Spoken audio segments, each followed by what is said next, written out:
Welcome to another episode of Mike's Money Picks. Today on the podcast, we are breaking down one of my favorite sports days of the year. It is the first day of the round of 64 of the NCAA Tournament. That's right, we've got 16 games of March Madness going on here on Thursday, and we're going to break it down from a DFS perspective. But also, if you would, if you're making parlays or betting player props, we're going to give you plenty of data, plenty of stats that are going to help you out with that as well. But we're going to break down all 16 games, tell you what you can expect from each game, as well as who needs to be in or out of your DFS lineups for these 16 games, and hopefully give you guys plenty of information to win some money. Like I said, this is one of my favorite sports days of the year. I honestly think that it's this day and Thanksgiving Day is the two best sports days of the year, because Thanksgiving Day, you got college football, college basketball, great NFL games. But this day, it's just nonstop college basketball, wall-to-wall action. Heroes will be made. Legendary moments will happen. And for us on DraftKings, plenty of money is going to be made. DraftKings is up their contest this year, and so we're looking to take advantage of that and help you guys win some of that money. There is a big-time first weekend Survivor contest, which I love that DraftKings does. So we're going to be giving some kind of advice and tips on that throughout the show as well.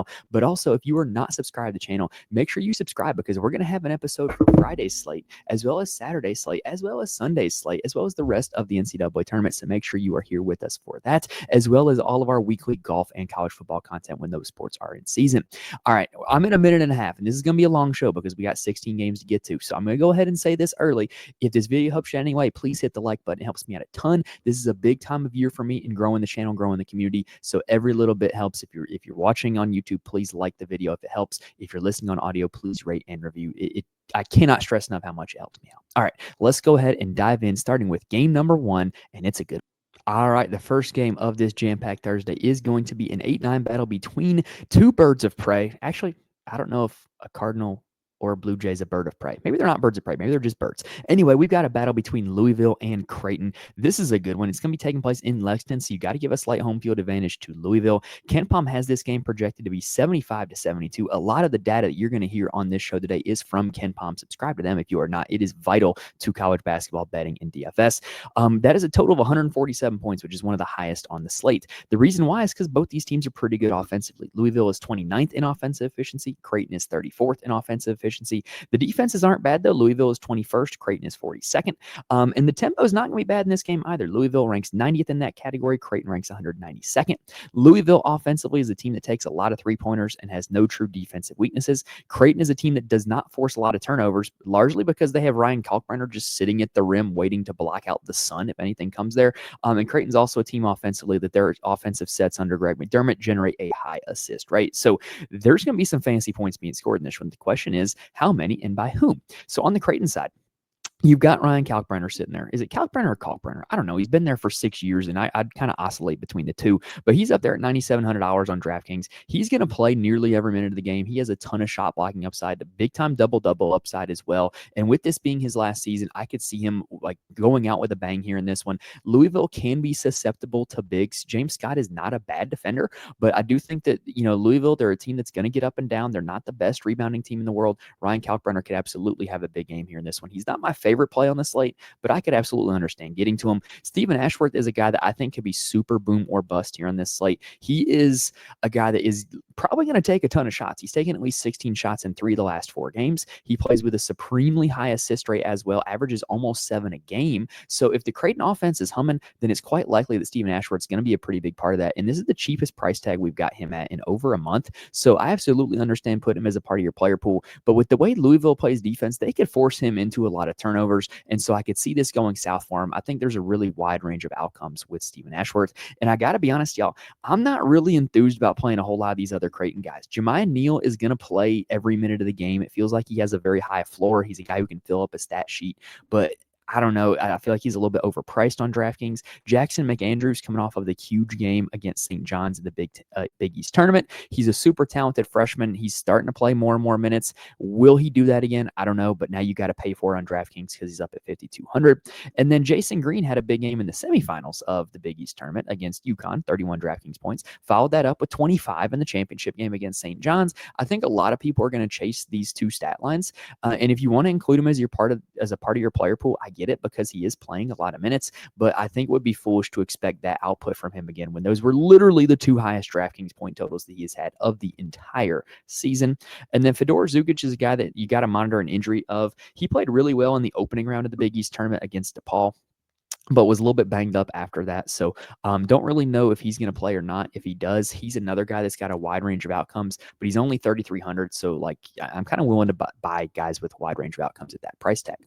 On the Louisville side, I really think that this game is going to come down to Hepburn and Edwards, whether or not they can make jump shots off the dribble, because Creighton is just going to sit there with Kalkbrenner at the rim. They're not going to let you get all the way to the rim. If you try to challenge Kalkbrenner, you're going to get swatted, right? And so Hepburn's a guy that consistently has the ball in his hands. He's another guy that, like Ashworth on the other side, he can fill up the stat sheet. But I think for about a month now, Hepburn has been overpriced. He's up at $9,600 on DraftKings, which means we need about 48 DraftKings points in order to feel comfortable about playing him. And actually, I did the math on that wrong. Hold on. Let me do my math again. 37-38. Sorry, I'm a high school math teacher and I got my math wrong there. 37-38 DraftKings points to feel good about playing him. And he's hit that total once since February 25th. That is his last 7 games. So I just can't really feel too good about that. I think he's overpriced. I would rather play Terrence Edwards Jr., who's only $400 cheaper, but took a ton of shots in the ACC tournament, 14, 17, and 29 shots in those 3 games. And so I really think that this Louisville offense is going to be dependent on these 2 guys shooting. And I think Edwards is probably going to shoot a little bit more than Hepburn does. And so why would I not play the guy that's going to get more shots at a little bit cheaper price tag? James Scott is the starting center going up against Kalkbrenner. He's going to be needed to play a lot of minutes. If he gets in foul trouble, you're going to see more minutes from Noah Waterman. I am not chasing the good ACC tournament from Noah Waterman because he was in the starting lineup largely because Rain Smith was out.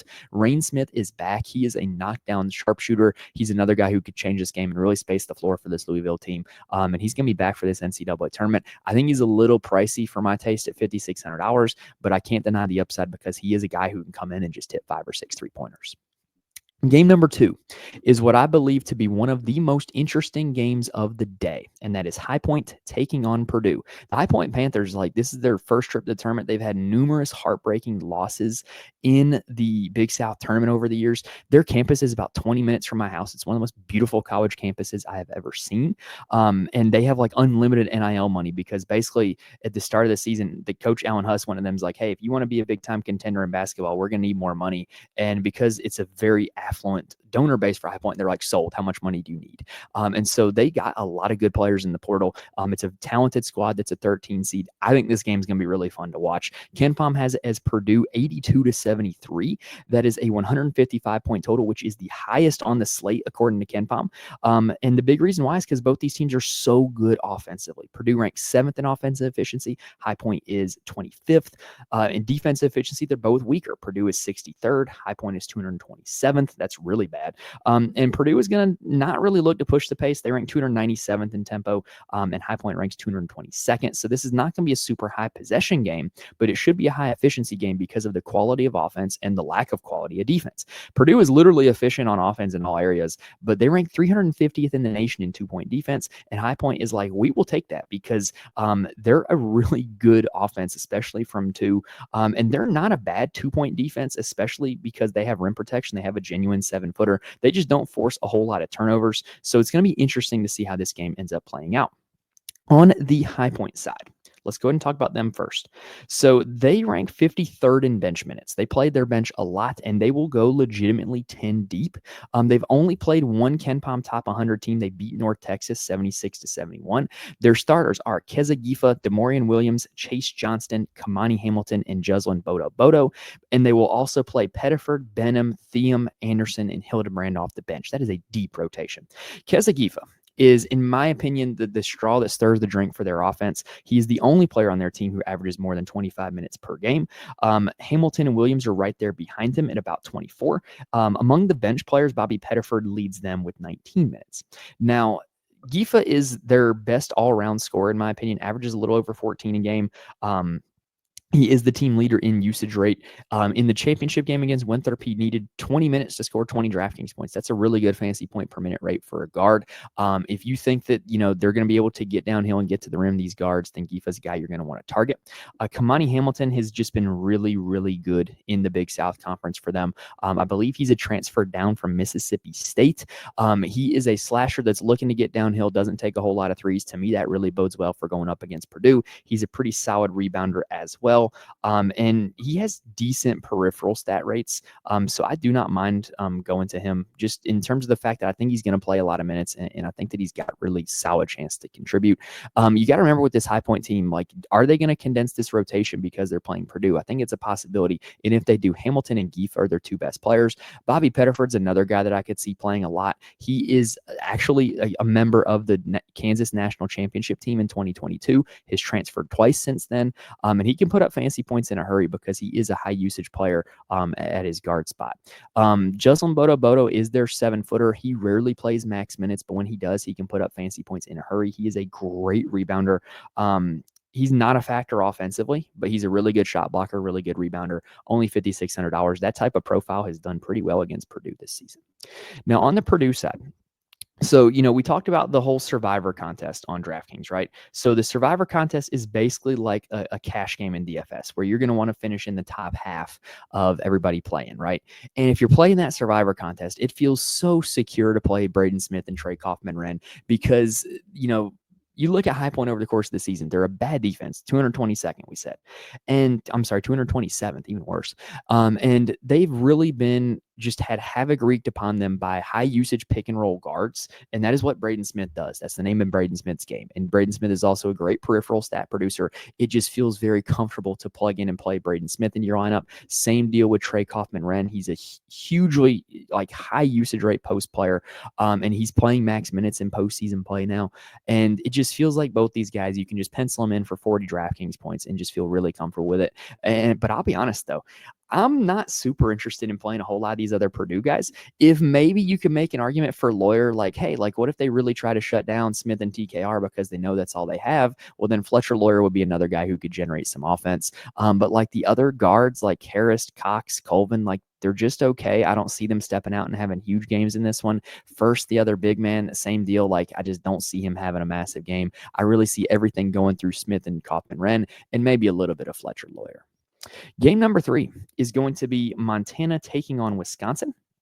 Ken Palm has this one as Wisconsin 85-67. That is the second highest team total on the slate for the Badgers. That is a total of 152 points, which is also one of the highest on the slate. Wisconsin ranks 13th in offensive efficiency, 27th in defensive efficiency, and 152nd in tempo. They do not turn the ball over, and they're an efficient shooting team. They also do not generate a whole lot of blocks or steals, but generally have pretty good defense at the rim because they essentially play two centers the whole game. Montana on the other side, they rank 157th overall in KenPom. That's pretty bad for a 14 seed. 98th in offensive efficiency, 250th in defensive efficiency, 193rd in tempo. They're a very poor offensive rebounding team that is really efficient on their first shot. They're 13th in effective field goal percentage. And opponents take a lot of twos against them. And the bad news for them is they're really poor at defending it. They don't have a whole lot of rim protection. They rank 288th in effective height. This is not an elite defensive team. Their starters are Brandon Whitney, Kai Johnson, Joe Pridgeon, Malik Moore, and Tejan Sawyer. Money Williams and Austin Patterson are the primary bench players for this team.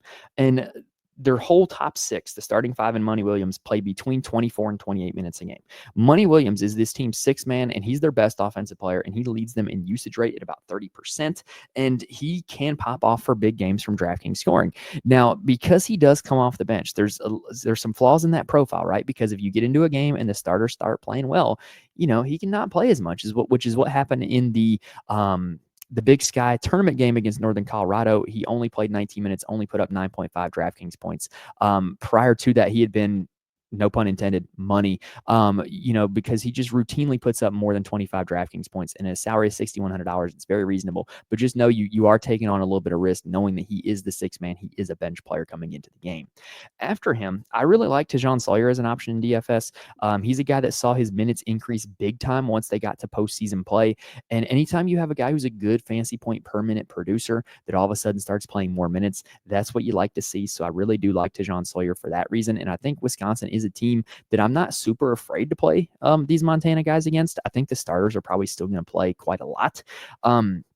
After those two, though, you got Joe Pridgeon. He's an elite rebounding guard. Averages almost 7 rebounds a game from the guard spot. And he is going to play a ton of minutes. He's going to get some shots up. I don't mind him at $5,900. I actually think that the blowout the blowout potential doesn't really hurt these Montana guys, because I still think that they're going to play a lot of minutes, even if the game does get out of hand, because they're not really used to playing their bench guys. A guy that's going to look good from a DraftKings game log perspective is Malik Moore. Just understand that a lot of his minutes are dependent on Money Williams and the other guards. So I just don't really buy the fact that like he projects really well at his price tag, at his game log, but there's a lot of volatility there. It's kind of hard to get behind. On the Wisconsin side, I really think Wisconsin is going to try to throw a first-round knockout in this game. I think that the starters are going to come out guns a-blazing and try to get the margin up big time, so that way they can cruise in the second half, because this is a game being played at altitude, and I don't think you want to have to play your starters max minutes in this one. Now, John Tonji is a guy who can get there in non-max minutes. We saw it against UCLA. That was a blowout victory for them. He only played 27 minutes, put up 47 DraftKings points, and this Montana team is a lot worse than UCLA. I like him at $8,500. Anytime you can get a guy that is a top tier player at not a top tier price in a pretty good situation with a high team total like Wisconsin's 85, I really like the situation for John Tonji. And if you're not sold on Tonji, may I interest you in some John Blackwell, because he tends to have big games when Tonji does not. The guards really complement each other well. I don't think I would want to play both of them together. That would require the starters to be in a lot, but I do think you can play one of them and hope that they do get the big game in 27 to 30 minutes played. After that, I'm going to be honest, I'm not really all that interested. Max Klesmit's returning from injury. He was great against Michigan. He was really cheap in that game. Now he's not super cheap. He is a guy that does play with a decent assist rate, though, so I could see him really racking up some stats here in this one, as even in limited playing time. Steven Crowell is their true center. He's going to have a size advantage down low. It's just a question of whether or not he'll play enough minutes to reach maximum fantasy points. All right, this next one is the last of this segment of 4, and we're going to go pretty quick because it's Houston taking on SIU Edwardsville. This game is projected to be 75 to 51 in favor of Houston, according to KenPom. That's a total of 126 points. So Houston, like literally, this is like the dream scenario in terms of offensive scoring for them. They're still only projected 75 points. This is why I've been largely against playing or drafting Houston guys in the college basketball best ball contests. They just don't have these games where a lot of guys rack up a lot of DraftKings points. Now, they are efficient. They rank 10th in the nation in offensive efficiency, 2nd in defensive efficiency, but they're 360th in tempo. SIU Edwardsville, on the other hand, they are 217th overall in KenPom. They rank 255th in offensive efficiency, 161st in defensive efficiency, so relatively good on that side of the ball, and 261st in tempo. For their statistical profile, they're a very poor 2-point shooting team, very good 3-point shooting team, but they don't take a lot of threes. I don't know why. They're also very starting 5 heavy. They rank 310th in bench minutes. So like one of the let me think of the word I'm looking here for. One of the things I have repeated on these NCAA tournament shows, the 2 years that I've been doing this already, and now my 3rd year, is if you remember the quote from Michael Jordan back in the 90s, conservatives buy sneakers too. When you're playing college basketball DFS in the NCAA tournament, 16 seeds score points too. So some of these guys are going to end up scoring some DraftKings points, especially because a lot of times coaches of these teams will leave the starters in till the end of the game because they don't want the game to look like as much of a blowout as it is. Granted, I don't think Houston is the team that you want to target that against because Houston is an elite defense. But let's talk about SIU here for a second. Their starters are Rayshon Taylor, Brian Taylor, Desmond Polk, Ring Malleth, and Kyle Thomas. All right. So from there, Rayshon Taylor is their guy. He leads the team with a 30% usage rate on the season, 24% assist rate, racks up DraftKings points. But this ain't the Ohio Valley Jack. This is Houston. I don't know if he's going to be able to get there against them. I think DraftKings priced him up a little bit too high for my comfort zone. If he was like priced down, that's a risk I would be willing to take. Brian Taylor is actually 2nd on the team in usage, and he averages 12 points, 4 boards, 3 assists a game. Pretty solid. But the problem is that the Taylors are really this team's 2 best players. They were the only effective team when SIUE played Indiana and Illinois to start the season. So they're kind of the main guys that I would have interest in. Ring Malleth is their best overall rebounder. He only plays the 4, though, which is interesting. They basically bring in Sakinis, Thomas, and Thompson to rotate at the 5 so that Mouth never has to play the 5, but he is their best overall rebounder. $5,600. His game log looks pretty good, but this is Houston, y'all. What you would need to play a guy like him is you would need, like I said, you would need them to score a decent amount of points because Houston is taking their starters out and they still have their starters in. Honestly, though, those 3 are the only guys on this team that you can expect to play more than 30 minutes. The others are kind of rotational. Thomas as the starting center for $4,000 has me a little bit intrigued. Really good fantasy point per minute player. It's just a question or not of whether or not he's going to play minutes or if he's going to do anything in those minutes against Houston, because Houston is a team of dogs. And I mean dog with DAWG, right? They play really hard. They're an elite offensive rebounding team. Now, their offensive profile is a little weird. They actually have a super high 3-point percentage on threes they take, but they don't take a whole lot because they would rather just post up Roberts and Tugler in inefficient situations. I don't get why they do that, but it is what it is. Anyway, Roberts is questionable for this game. He says he's ready for it. Whether he plays, I don't know. How much he plays, I don't know. He's a total cross-off for me in DFS for that reason. If you want to try to get cute and play Tugler or Francis because Roberts might sit or play limited minutes, I think you can, but I don't think you have to. Same deal with Wilson and Arson. We've seen both those guys take on extended minutes with Roberts out as well. If you want to try to get cute with it, you can, but all those guys are priced up because that's what they were doing in the Big 12 tournament. So you would need Roberts to be like all the way out or like mostly out for their prices to even make sense. And then you would still have to have them hit afterwards. I just don't think it's a great scenario. If I play anybody on Houston, it'd be Milos Uzan. He is the engine that runs the offense. He can put up DraftKings points in a hurry because of his peripheral stats. And as the season has gone on, you've seen him take on more of a role as a leader, more of the offensive engine for this team. And we like peripheral stats guys in games when their team's going to score a lot of points. So I do think this is a pretty good spot for Uzan. I think $6,800 is a reasonable price to play. Cryer and Sharp are 2 guys I just never really get to because they're very scoring dependent, and I don't like playing scoring dependent players in DraftKings formats. That's just my personal philosophy. All right, let's take a quick breather, and then we're going to get on with the next segment. Now, before we talk about the next 4 games, I do want to mention there are places where you can get more information from me. First off, you can follow me on Twitter at Mike's Money Picks. I tweet out all updates for the show, as well as I'm more than happy to answer any lineup questions if you have them for me on there. Also in the Fantasy Corner Discord, y'all, I cannot recommend this enough. If you are looking for a community to be a part of where you can just talk DFS, talk strategy, talk lineups all day long, the Fantasy Corner Discord is a place for you. And then also, once the contests start, we have a blast sweating it out together and talking in there. And we not only do college basketball, but every other sport as well. But the college basketball chat is one of the most active ones in there. So join the Discord, join the community, be a part of it, and have a good time with me. You will not regret it. And if you want to know who actually makes all of my DFS lineups, head on over to the Patreon, patreon.com/Mike's Money Picks. I post my core plays for DraftKings and FanDuel for every DFS slate, as well as why they're my core plays with a full write-up. I can't guarantee that those plays are going to win you thousands of dollars. It's not that easy. What I can guarantee you is that you're going to get well-researched, well-thought-out takes from somebody who knows what they're doing and can help you get better at your process. All right, game number 5 is going to be between Auburn and Alabama State. This one was recently added to the slate because Alabama State ended up winning against St. Francis in the first 4. So this is the first time I've seen these guys' prices for this slate. I have seen them from the first 4 game. KenPom has this one projected to be 90-60 in favor of Auburn. That is the highest team total on the slate. That is a game total of 150 points. And the reason why is because Auburn's really good, y'all. They rank 2nd in offensive efficiency, 12th in defensive efficiency, 153rd in tempo. Alabama State, on the other hand, they are 273rd overall in KenPom, 270th in offensive efficiency, 256th defensively, and 142nd in tempo. They are not a good offensive team. They rank outside the top 300 in both effective field goal percentage and 2-point field goal percentage, but they don't turn the ball over, so they tend to take shots. They just don't really make a whole lot of them. They're also a mediocre rebounding team on both sides of the ball because they play a really small lineup, and I think they're just going to get battered on the glass in this game. Their starters are CJ Hines, Amar Knox, TJ Madlock, Micah Octave, and just Stephen Walker. So basically, big man Ocon is their best bench player, along with Deontay Bass. Those are really the main 2 guys that come off the bench. Bass had a really good game in the first 4 against St. Francis. They don't have it on his game log yet. And he's priced up for it at $4,600. But basically, they have a big 3. It's Madlock, Hines, and Knox. They all have about 23% usage. They're all like guys that will have the ball in their hands quite a bit. Madlock is the best play in DFS because his peripheral rates are significantly better than the other 2.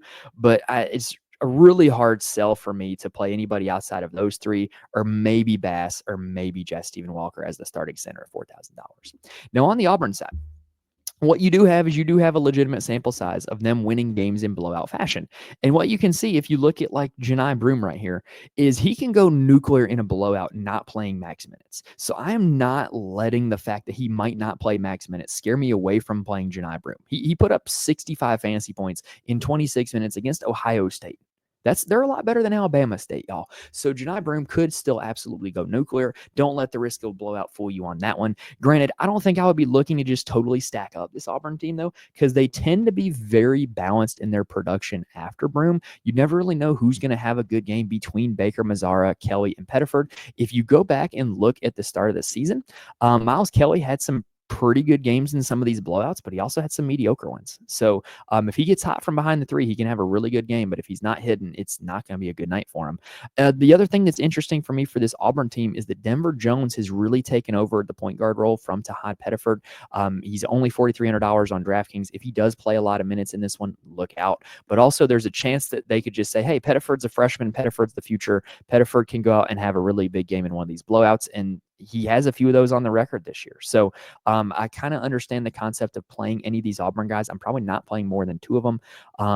But I do think that you can play some of these guys with the blowout concept in mind. Next up, we have McNeese taking on Clemson. Not McNeese State anymore, just McNeese. Why? I don't know. But anyway, KenPom has this one projected to be 71-65 in favor of the Clemson Tigers. That is a total of 136 points. Clemson, pretty balanced on both sides of the ball. 24th in offensive efficiency, 16th on defense, 327th in tempo. They're going to look to slow this game down. The one good thing about Clemson is they don't draw a whole lot of fouls. On the McNeese side, they rank 59th overall in KenPom, 63rd on offense, 66th on defense, 283rd in tempo. They're a very poor defensive rebounding team, ranking outside the top 250 in that category. And teams tend to shoot a lot of threes against them. So take that for what you will. I don't really know enough. I haven't watched McNeese enough to say if that's any definitive strategy they have, but teams tend to take a lot of threes against them. This is a McNeese team that's pretty talented, y'all. They have multiple down transfers. Quadir Copeland played at Syracuse. Javon Garcia played at UMass. Sincere Parker played at St. Louis. Joe Charles played at Louisiana. Brandon Murray played at Ole Miss, among others. So you have guys who have played in like better conferences than the one they're in, that they have talented guys. It's just a matter of whether or not they're going to be built to beat Clemson. And this is a very small team as well. That's one thing that concerns me going up against Clemson. More on that in a second. Their starters are Javon Garcia, DJ Richards, Quadir Copeland, Christian Shoemate, and Joe Charles. Brandon Murray and Sincere Parker will play significant roles off the bench, but the rotation is very short after those two. When Sincere Parker is in the game, he is very ball dominant, which tends to lead him to, in games where he starts cooking, he can go really good in DraftKings. He's got a 33 and a 30 in his last 5 games, but you can't really guarantee that's going to happen. And $5,500 is kind of an expensive price to pay. But if you're playing GPPs, you're looking to take home a grand prize, he's a guy that can do that for you, and he has shown the potential to do so. Now, Javon Garcia is the team's leading scorer overall. Since Allen Breed's injury, Allen Breed was their best player until he got hurt. Javon Garcia, you look at his game log, this looks really good. It just looks really, really good. He averages 4 rebounds, almost 2 assists per game. Overall, 22% usage rate's pretty solid. Minute total's pretty solid. I like Javon Garcia as a play at $5,700, even though this matchup is not good. After that, Quadir Copeland is a guy that when he was at Syracuse could go nuclear at any given moment. He's another guy like Sincere Parker that could just go nuclear and win you a GPP. But the difference is he's only $100 more than Parker. I would way rather play Copeland for his profile as a starter that plays more minutes than Parker, even though Parker does technically have a higher usage rate when he's out there. After that, Shoemate and Charles are the only 2 bigs this team really wants to play. Joe Charles is a guy that can get you a double-double, but it's not super likely, and he has to play max minutes to do so. I just see him fouling in this game because Clemson has 2 bigs on their side, Ian Shefflin and Victor Locken, who are pretty big. They're pretty good at basketball too. Shefflin's down here at $7,700. Look, he's just a guy that if you're playing cash, if you're playing in the Survivor contest, I think he's a great play. He's going to play max minutes. He's going to play with a pretty solid usage rate, really high double-double upside, averages over 9 rebounds a game.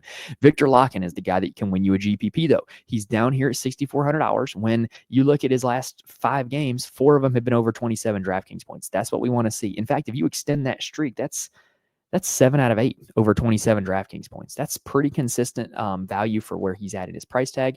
And they showed you in the the ACC tournament that as long as he stays out of foul trouble, he will play north of 30 minutes, and he's a great fantasy point per minute producer. I think Locken is one of the best overall plays on the slate if you're playing GPPs. Chase Hunter is their best guard. I think he's going to take on a bigger role since his brother Dylan Hunter is injured. And you see that in the last 2 games. He's played 37 minutes. He's taken 33 total shots in those 2 games. He was great in the NCAA tournament last year. So I really do like Chase Hunter at 6,900. I like his profile better than Zachary at 7,200. Zachary just gets a ton of steals. But I don't really like playing a guy who's relying on steals. I'd rather play Chase Hunter, who I know is going to have the ball in his hands a little bit more. Now, I mentioned the injury to Dylan Hunter. He is out for this NCAA tournament. It has led to Chauncey Wiggins being moved into the starting lineup. He played 27 minutes from that role against Louisville. You also saw a lot of minutes for Jake Heidbreder off the bench. Not any more than we're used to. Like he only played 23 and 18 minutes in the 2 NCAA tournament games. Was fairly active when he's out there. Got up 11 total shots in those 2 games. Not really any fancy point totals to write home about, but if you're looking for your pure punt, I think Wiggins and Heidbreder are both options in that regard. All right, next up, we have got BYU taking on VCU. To me, this is one of the best first-round matchups because it is a total contrast in styles. But it's going to create an environment that's really great to play some of these VCU players, all right? So KenPom has this one projected to be 74-73 in favor of BYU. That is a total of 147 points. BYU is 11th in offensive efficiency, 68th in defensive efficiency, and 180th in tempo. They are an elite rebounding team, and they take a lot of threes, and they have a high assist rate. They also play a lot of guys. More on them in a second. Let's talk about VCU. So VCU is 30th overall in KenPom, 41st on offense, 23rd on defense. They do not look to get up and down, but this is a game where if VCU goes behind or if another team pushes the pace, VCU will respond by pushing the pace. We see that time and time again with them. Like you look at the Dayton game a week ago, and Dayton goes up and VCU ratchets it up to 100, and that game gets over 150 points. Now, VCU is so let me rephrase. They are literally the best effective field goal percent defense in the nation. They are really good at defending shots. They also force a lot of turnovers, 31st in defensive turnover rate. The flaw with them defensively is that they play so physically and so aggressive that they foul a lot. But not all their guys. Max Shulga never gets in foul trouble. So let's talk about Max Shulga. So Max Shulga is their starting point guard. Like I said, he never gets in foul trouble. He can fill up a stat sheet with peripheral stats. He is my favorite DFS play on this team. He can shoot the 3. He can distribute it. 39% on the season from 3. It's pretty good. I just really like the fact that this team is looking to play more through him as the season's gone on. He's only $8,000 on DraftKings. I think this is a really good matchup for him. Love Max Shulga in this spot. Bama Sil, I'm not high on because I've watched this VCU team a few times, and I'm gonna be honest, if you're watching a game rooting against VCU and you see Bama Sil with the ball in his hands, you're kind of like, okay, we're cool with that because he's gonna jack up a bad shot, or he's gonna do something reckless. I'm not a fan of scoring dependent players who take bad shots at $6,800 on DraftKings. Sorry. Zeb Jackson is kind of a similar profile. He's still priced up from the fact that he was starting and playing a huge role when Philip Russell was injured. Speaking of Philip Russell, he is super cheap. In the game against George Mason, he only played 15 minutes, which was down for him. I was watching that game. I don't know why they didn't play him more, but when he plays in normal minutes, he's a pretty good play at $4,300. Jack Clarkson, another guy that I'm going to mention, he is like your stereotypical 3-and-D player. Not a high usage rate, but great defender, great 3-point shooter. Will get you a lot of rebounds as well. He also is a guy that started on NC State NCAA tournament team 2 years ago, started on Clemson last year, Elite 8 team. So he has experience playing in the NCAA tournament. He's like 24 years old. And I really think that a guy with his profile, I think $7,000 is a little rich, but I think if you're playing the Survivor, if you're playing cash games, I think he's a solid play because he's going to play a ton of minutes. He's going to probably take about 6 or 7 threes and probably get about 6 or 7 boards. And, we'll live with the results from there. Luke Bamgoy is their starting center. He's starting to play more and more over Christian Furman as the season goes on, and that's when you get stat lines like he had against George Mason where he played 28 minutes and put up 24 DraftKings points. I think he's a really solid value play at $4,500. Now, on the BYU side, they're frustrating because they play a lot of guys.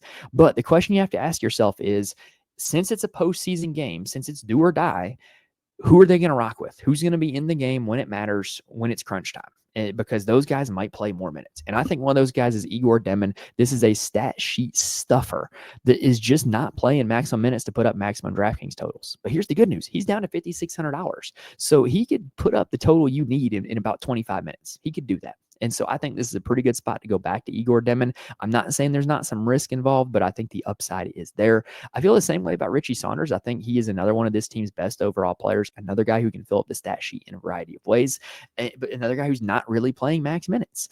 So I think if he does play max minutes, then you could see a lot of production from him. Honestly, after that, your guess is as good as mine. They've loved playing Dawson Baker in recent games for whatever reason. They've loved playing Dallin Hall in recent games for whatever reason. Dallin Hall shown a ton of upside in the minutes that he's played, but those guys' minutes are coming at the expense of Igor Demon and Richie Saunders. So I don't know. I don't know what's going to happen here, but I think Demon and Saunders are both high upside plays. Next up, you've got another one of what I think is the first or one of the best games in the first round. That is Gonzaga taking on Georgia. KenPom has this game as being 78-72 in favor of Gonzaga. That is a total of 150 points. That is one of the higher ones on the slate. Georgia ranks 54th in offensive efficiency, 26th on defense, 221st tempo. They turn the ball over a lot. They're an elite field goal defense too, but they give up a lot of offensive rebounds. Georgia, a team that kind of doesn't do the little things that you would like to see in a basketball team if you're picking them to win NCAA tournament games. Gonzaga, on the other hand, the metrics love Gonzaga, y'all. They rank 9th in offensive efficiency, 29th on defense, 46th in tempo. They have a very low turnover rate. They don't turn the ball over a lot at all. They're a good rebounding team on both sides. They have no real defensive weaknesses. So how might Georgia attack this game? Well, the one thing they do have is Gonzaga's bigs foul. They foul a lot. And Asa Newell is a guy that they could get the ball to and draw a lot of fouls. We saw in the SEC tournament, Asa Newell played 34 minutes, which is pretty much his max. Took 16 shots, which is pretty much his max, and had a 21-17 stat line against Oklahoma. They showed us in that SEC tournament game that they're going to play through him in postseason play, and I'm going to ride with it. I think Georgia's path to winning this game is by using Asa Newell and getting those Gonzaga bigs in foul trouble, getting them out of their comfort zone. And I think that Newell's a guy that could do it at $8,000. Cyrus Demery's turned into their best guard by far on both sides of the ball. I think in a pace-up spot, which this is for them, that's the type of game I like to play Demery because he is a guy that can get some peripheral stats. He's also taken double-digit shots pretty much every game. And I think $8,100 is, I think, a nice little sweet spot for him in price tag because he's put up 33 DraftKings points or more in 4 of his last 5. So I think this is a pretty good spot for him, especially if you're playing cash games or the Survivor. I also really like Tyron Lawrence coming off the bench. So he's a high usage player when he's in the game. All it would take is Demery foul trouble, and all of a sudden Tyron Lawrence would be this team's lead guard. So I don't mind the concept of playing him at $4,600. The other guy that I'm interested in a little bit is Dakota LaFou. So he was injured for a while. Hasn't really been super consistent since he came back, but he does have a ton of upside if he does get in there and play some minutes. $3,900, very reasonable price tag to pay in that regard. All right, now on the Gonzaga side. So the big question with Gonzaga is, what is the deal with Braden Huff? Because out of nowhere, Mark Few says, you know what, we're starting Braden Huff against St. Mary's. He plays 32 minutes. He goes 8 for 16 from the field, 18 points, along with some other stats, 32 DraftKings points.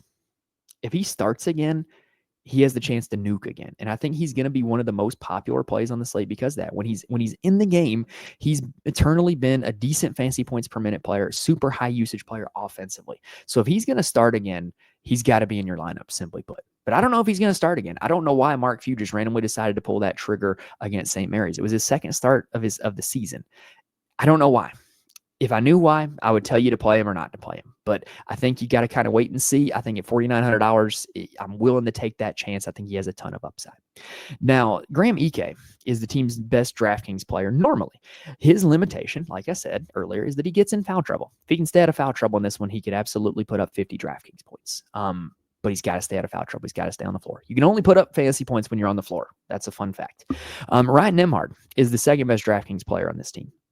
He's going to play every minute, has a super high assist rate, leads the nation in assists. He's the perfect type of game stack play. Like if you're looking to say, hey, this is one of the best games of the day, this is going to stay close. I think it's going to go over 150. I think we might get overtime. Play Nembhard on the Georgia side, play Nembhard on the Gonzaga side, play Demery on the Georgia side because those two guys are going to rack up stats if points go up because of their rebounding and assist rates as supplemental players. Now, Gonzaga has been playing a little bit through Khalif Battle more offensively. He's been over 30 DraftKings points in 3 of his last 4. Is this real or is this a mirage? I kind of think it's real. And what I like about it is he's scoring all these DraftKings points without really being all that efficient from three. So I think this is a pretty good spot for him at $6,600. The other guy I'm considering as just a value punt play is Michael Ajayi. So he was supposed to come in and be a really good player for this Gonzaga team. I don't know what happened, but he plays off the bench sporadically.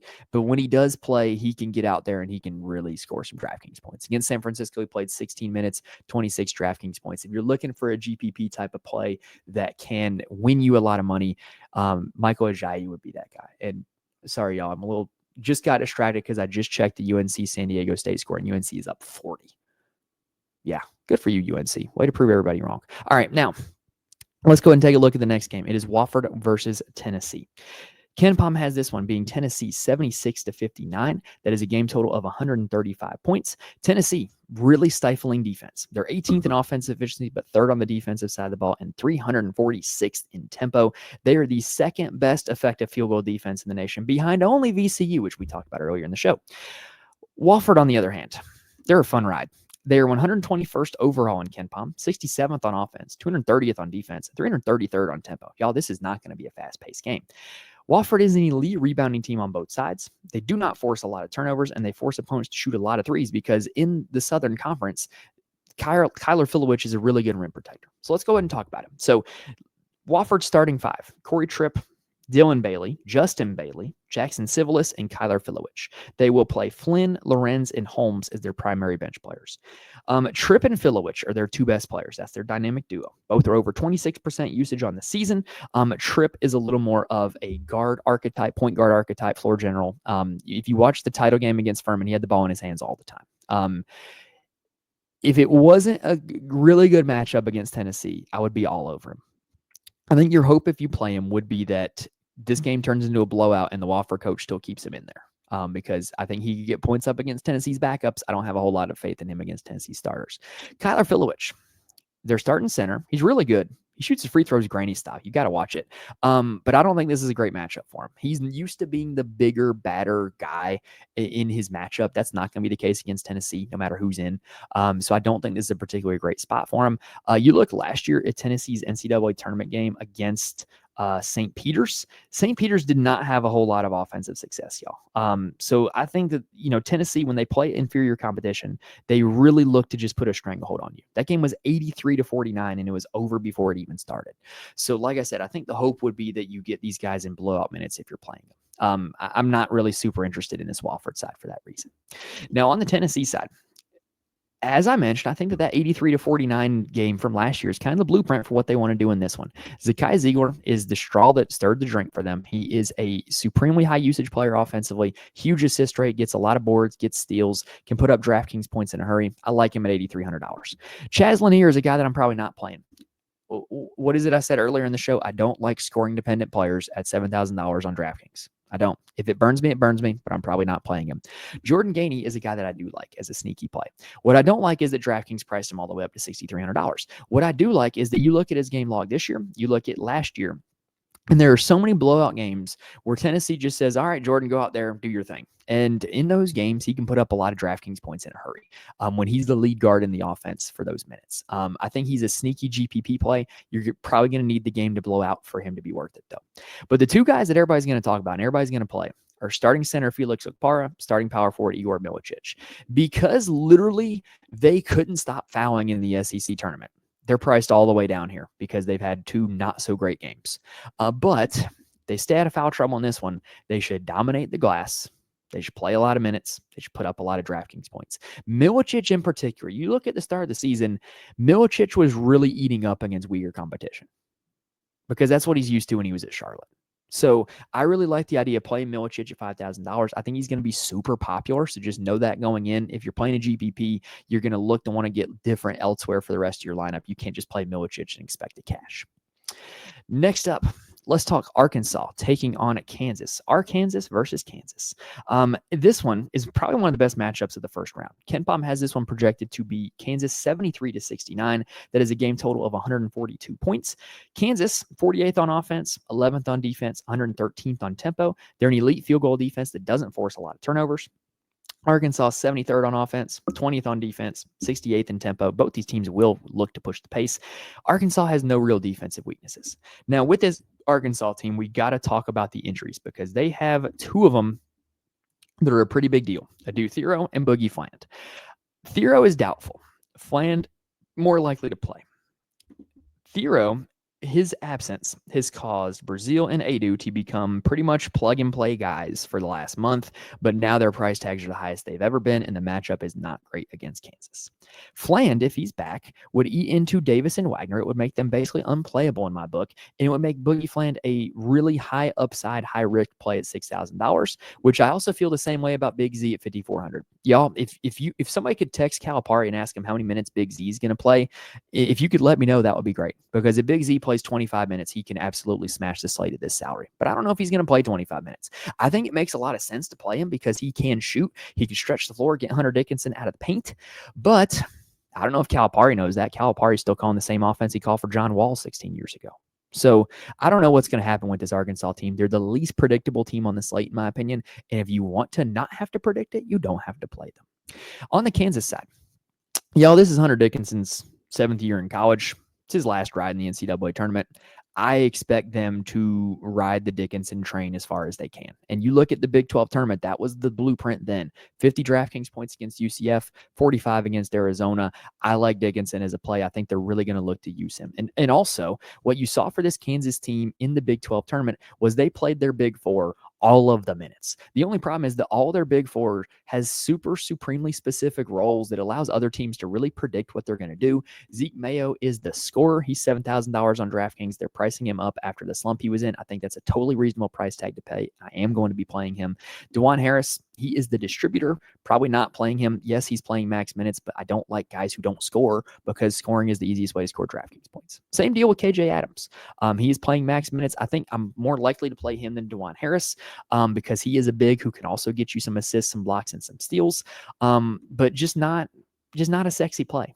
After that, Badunga is coming off the bench, not playing a whole lot at all. Rylan Griffin is a 3-and-D guy that is playing a little bit, but his DraftKings scoring is unpredictable. And then AJ Storr had like one huge game and then has done nothing else all season long. Yeah, that's Kansas. All right, let's go ahead and take a quick breather, y'all, and then we're going to get on with the rest of the games on the slate.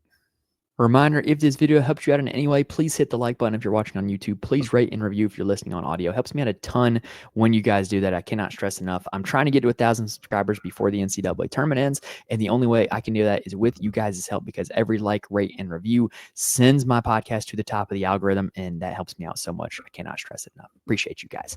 All right, now let's talk about Texas A&M versus Yale. So KenPom has this one as 75-67 in favor of Texas A&M. That is a total of 142 points. A&M ranks 43rd in offensive efficiency, 7th in defensive efficiency, 238th in tempo. They're a literal terrible offensive shooting team, but they're the best offensive rebounding team in the nation, which is a direct contrast in styles with Yale. Yale ranks 73rd overall in KenPom, 59th on offense, 117th on defense, 183rd on tempo.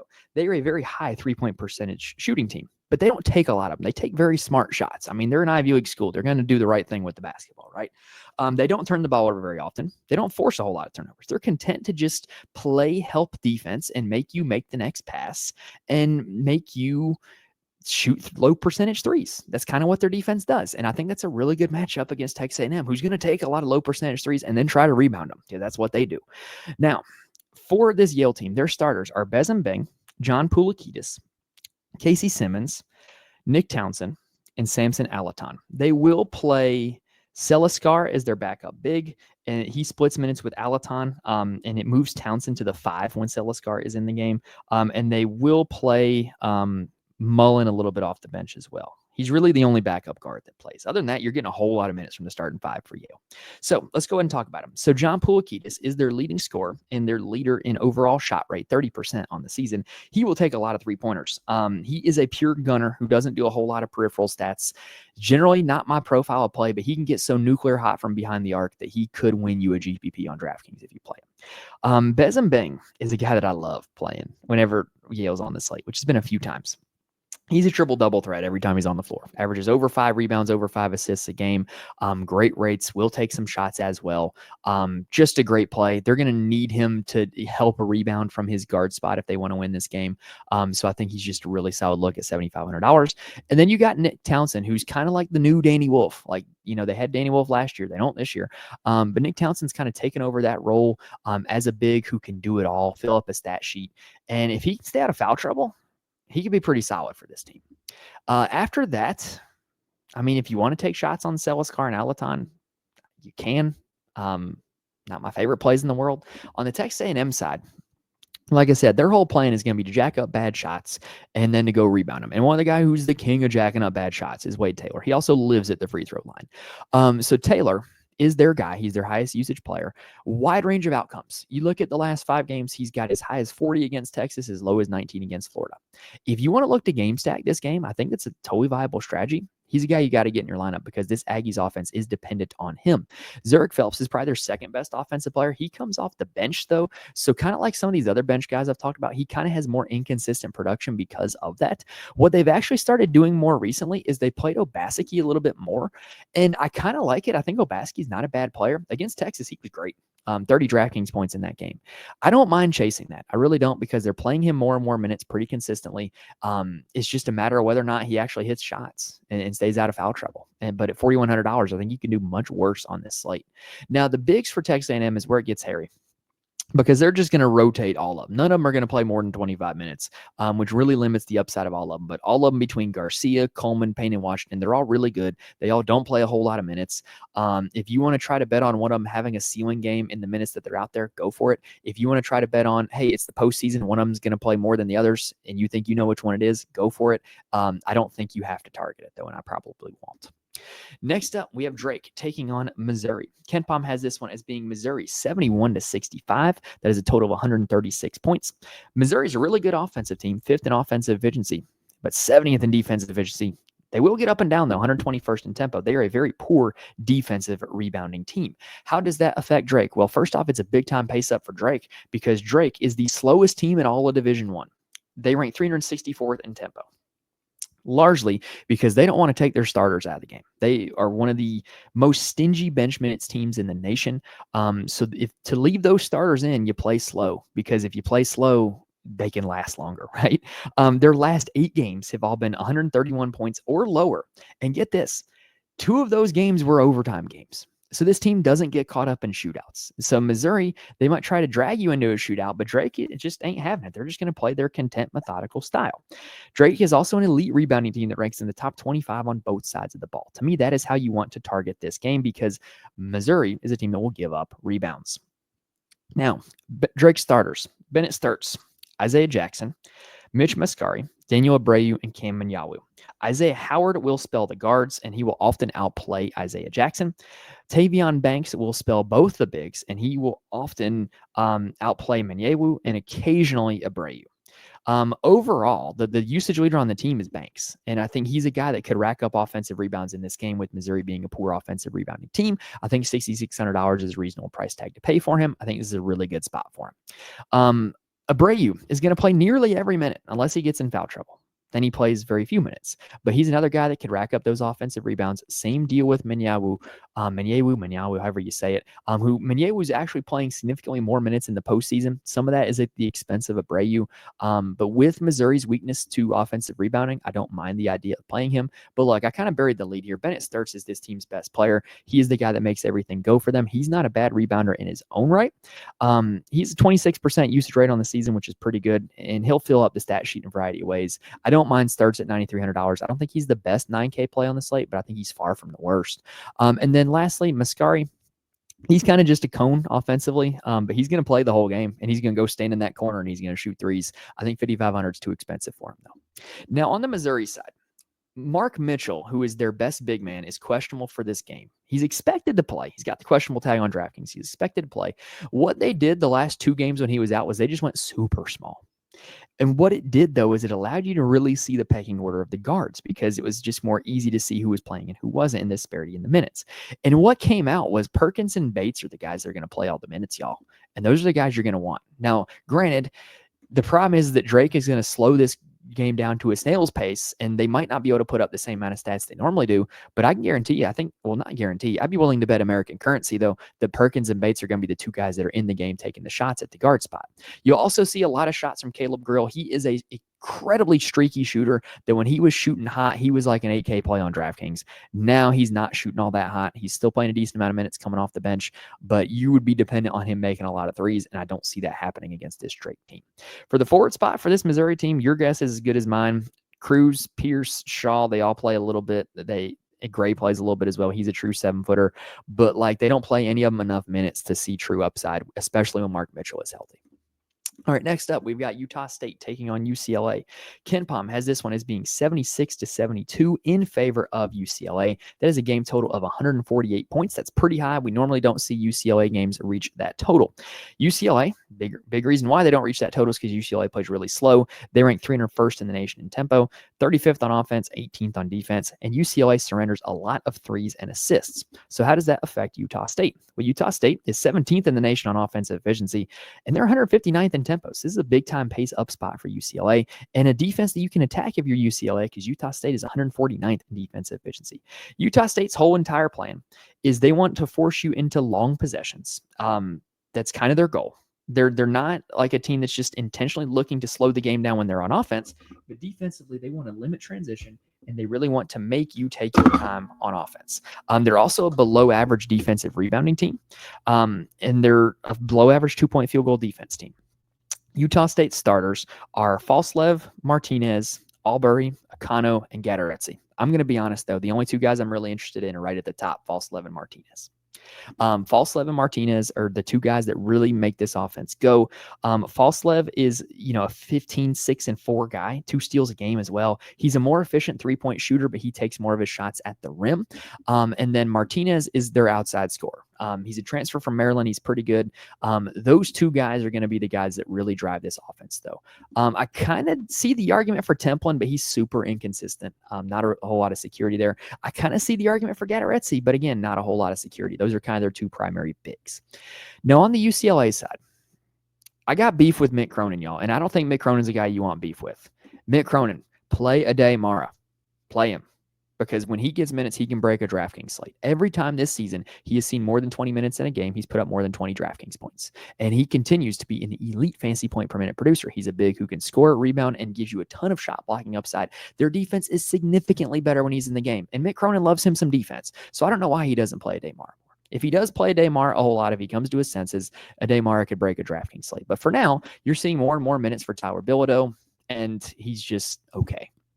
The most interesting thing from this UCLA side, from my perspective, is Kobe Johnson is entirely a peripheral stat guy. He does not shoot the ball a whole lot, but we're getting him in a pace-up spot against a team that gives up a lot of peripheral stats. So I don't mind him at $6,000. Sky Clark is also really interesting. His role has changed over the last 2 games. He went from being like a stand-in-a-corner spot-up shooter to being the offensive distributing guard over the course of the Big Ten tournament, and the week that preceded it. I really like the idea going back to him at $5,800. I think that's a reasonable price tag. And then Sebastian Mack is kind of doing that same thing, but off the bench, except he's also much more of a scorer than Sky Clark is. He's kind of become the scoring guard off the bench. And in a pace-up spot, when this team normally doesn't play shootout games, I don't mind the idea of getting to a few of these UCLA guys. All right, last 2 games of the night, or 3 games of the night, excuse me.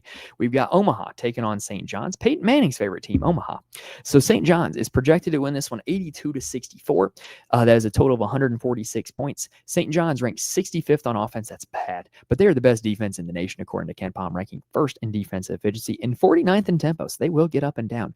But y'all, they are one of the worst 3-point shooting teams in all the nation.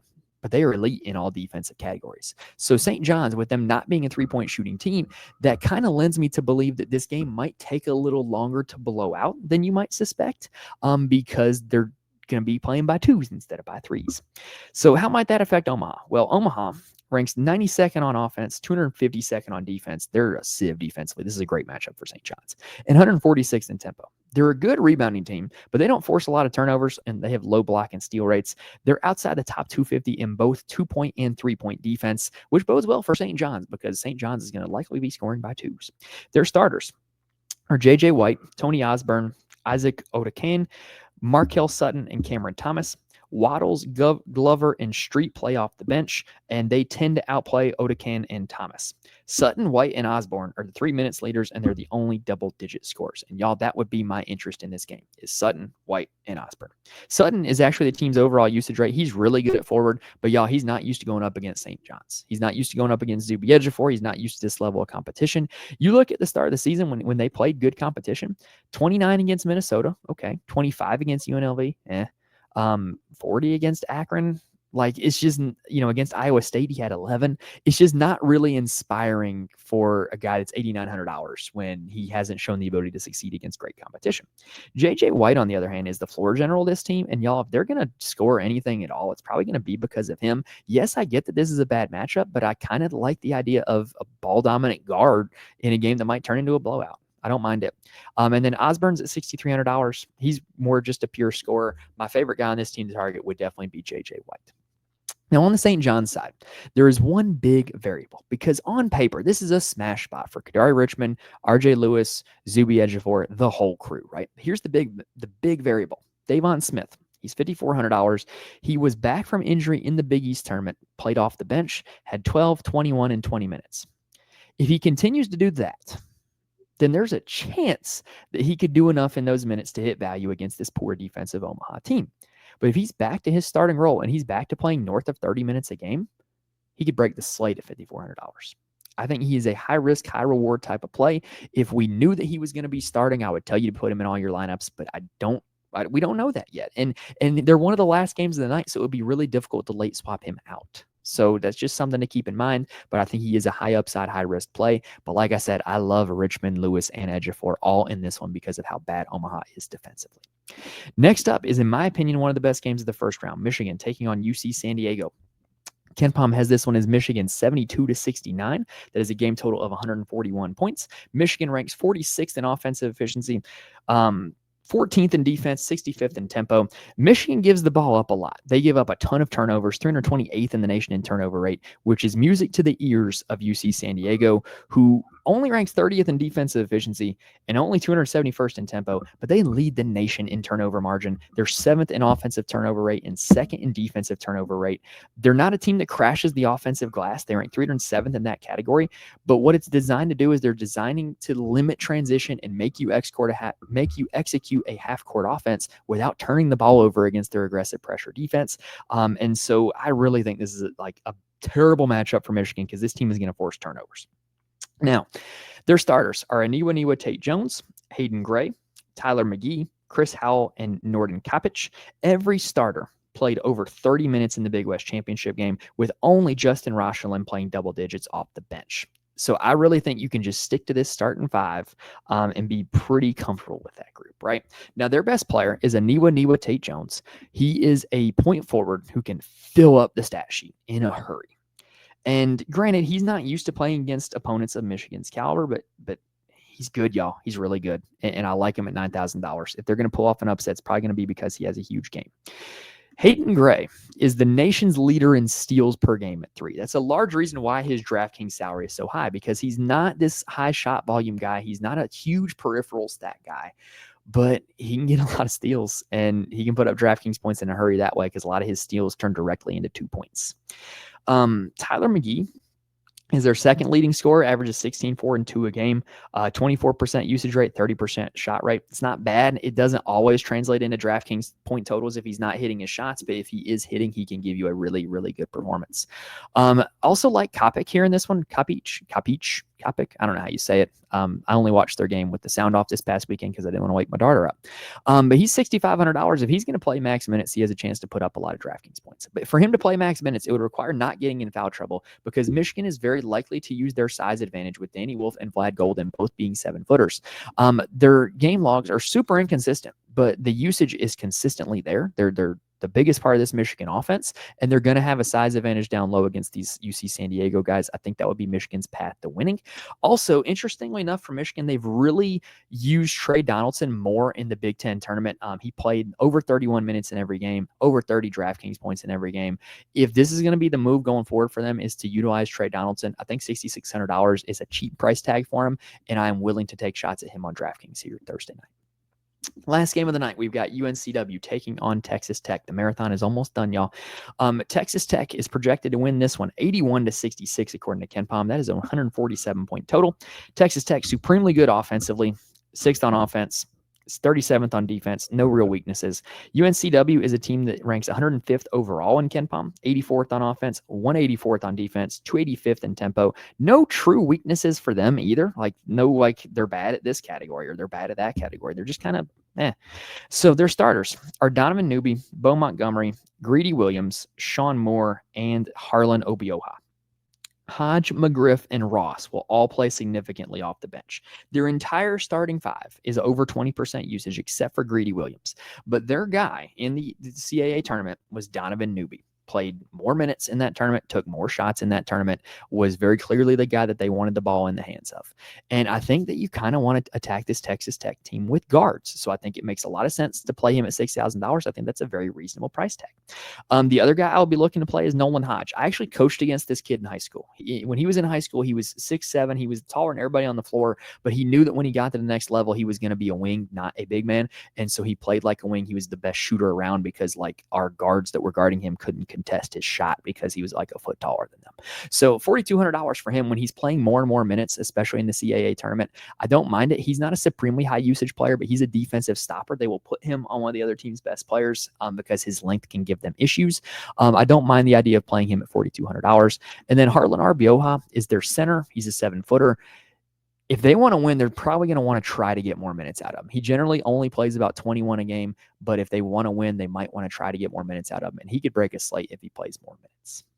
On the Texas Tech side, we got an ongoing joke in the Fancy Corner Discord about, JT Toppin, because we got some guys that they just play Toppin every night because eventually he's going to go off. Like you look at his game log, like there's some bad ones in here, but there's also some great ones. It's what he does. He's a guy who, when you think back to his time at New Mexico, though, he was elite against poor competition. And I think he could do that again here.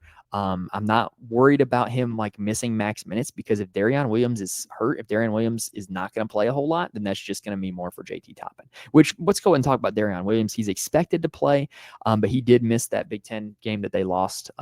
Big 12 tournament game that they lost. But he is expected to play in this one. Chance McMillan also expected to play, but like they would have no reason to want to try to wear those two guys down in a blowout. Elijah Hawkins is a big-time assist guy. Like if this offense scores a lot of points, it stands to reason that he's going to be a big reason why. And then Kevin Overton played a ton when those guys were out against Arizona, played 34 minutes in that game, put up 36 DraftKings points. He's been a guy all season long that's been great for them in blowouts, so I kind of understand the concept of going to him then. If we get news that Williams isn't going to play, Federico would be a guy that fills in for him. The only problem is that like this is the last game of the night, so you don't have anybody to late swap to if Williams were to end up being active. But all right, y'all, that does it. That is all 16 games. I was trying to keep it under an hour. Dang it. Well, at least we got the Friday slate we can try to do that with. But anyway, that's our breakdown, all 16 games. So if this helps you out in any way, please hit the like button on YouTube. Please rate and review the audio if you're listening on there. It helps me out a ton when you guys do that. And make sure you're subscribed to the channel so that way you can be with us for the rest of the NCAA tournament season. Remember, if you want to join our bracket pool, let me know because I can get you in there. Just reach out to me if you want in.